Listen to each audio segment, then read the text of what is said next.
Hi there, welcome to Lunch with Hirok, and today's topic is vitamin E. So let's talk about vitamin E. Vitamin E is an antioxidant, and there are two types of vitamin E. There's the synthetic vitamin E and there is the natural vitamin E.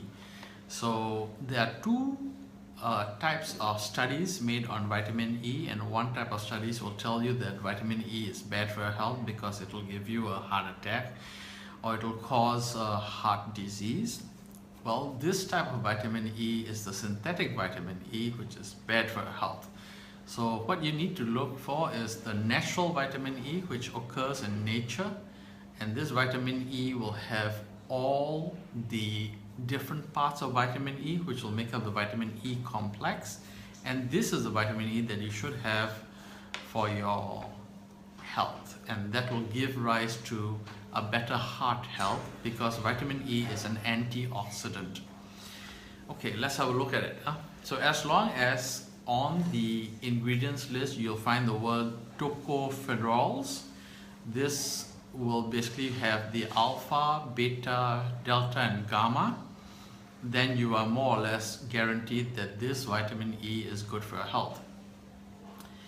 Okay, one of the things is, where does vitamin E come from? Firstly, it comes from grains. Unfortunately, which part of the grains should you have? So it's basically flour or wheat germ, but wheat germ comes in two types, two varieties, right? So one is it's roasted. So once you roast up vitamin E, it's gone because it's a fat soluble complex. And if you have wheat germ which is raw, most likely it's been on the shelf for more than 6 months and it has already oxidized. Hi Kaushik, welcome on board. And the thing is, if you have this type of vitamin E, it's probably not good for you either. Okay, flour. You take raw flour and you grind it down into the refined flour and you make it into food. Hi Ramla, welcome on board. And you'll basically end up with at least a small percentage of the vitamin E coming into you. But unfortunately, flour has been refined and processed and then put on the shelf for many months before they even get to your table. So by that time, the vitamin E is completely gone from the flour. So you cannot consume flour or wheat germ as a source of vitamin E. So the vitamin E that you would want to have is from one source only, and that is vegetables. And the vegetable with the largest amount of vitamin E is lettuce. So a lot of people ask, how much lettuce should I consume to get that amount of vitamin E? Well, the amount of lettuce you must consume per day to get that amount of vitamin E is 5 to 10 cups. 5 to 10 cups. That's about this much vitamin E. So about this much lettuce will give you about your daily intake of vitamin E. Now, a good friend of mine recommended that to me. His name is Barry Craig. It's because of him that I knew that lettuce I can have unlimited amount. I can tell you cannot have more than 10 cups. By that time you'll be so full. Thank you Ramla, I appreciate it. So vitamin E always is available in nature as a complex. So you must have that in a complex form. Do not take synthetic vitamin E. Now, what other things is vitamin E good for?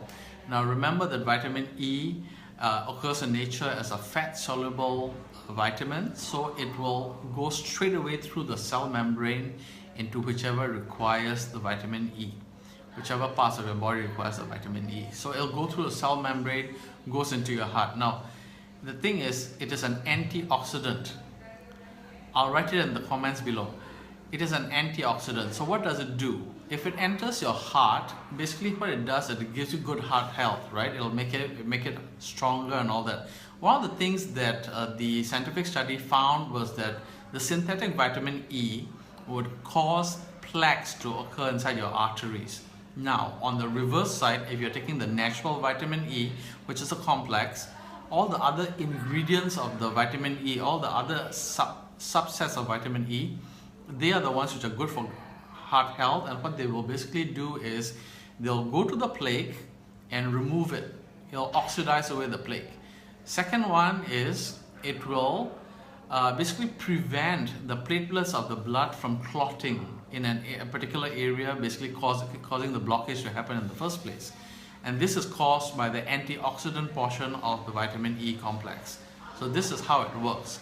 So now you've understood about how vitamin E works. So if you find this to be of benefit to you and your family, please share it. Make sure your friends get to know about it. And thank you for watching. If you find this to be great, please subscribe below, and then you can always see me whenever I come on board. I always have lunch with Hirok Mondays to Fridays. Thank you for watching and have a great day. Bye bye.